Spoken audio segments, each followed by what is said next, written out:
ఎక్కడున్నావు నాన్నా? పక్కనే ఉన్నాను బంగారం. 2 నిమిషాలు. 2 నిమిషాలు కాకపోతే 2 జన్మలు. ఏ నా బంగారం కోసం ఆ మాత్రం వెయిట్ చేయలేనా? సెల్ ఫోన్ డ్రైవింగ్ డేంజర్ నాన్నా. ముందు ఫోన్ పెట్టే. ఇదిగో బ్యాంక్ దగ్గర ఫ్రెండ్ కి డబ్బులు అవసరం అయితేను. You great Karthik. ఫ్రెండ్స్ ని ఇలా చూసుకుంటున్నావంటే రేపు పెళ్ళయ్యాక నన్నెలా చూసుకుంటావో. I love you Karthik. Love you too Vasu. Vasu friend birthday అయితేను. మందు తాగుతున్నావా?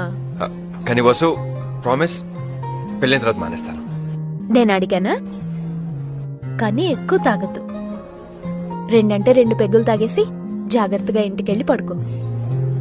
ఇక నేనేం డిస్టర్బ్ చేయను. Carry on with your party. I love you so much Vasu. ఇంకెంతసేపు వెయిట్ చేయాలి కార్తిక్? వచ్చేస్తాను వసు. చాలు కాపు. అసలు టైం సెన్స్ ఉండదు, పంక్చువాలిటీ ఉండదు. వచ్చేస్తున్నాను వసు, పక్కనే ఉన్నాను. ఎందుకు? మొత్తం మూడంతా పోయింది. ఛీ, ఇంక రాకు. అక్కడే తగలడు.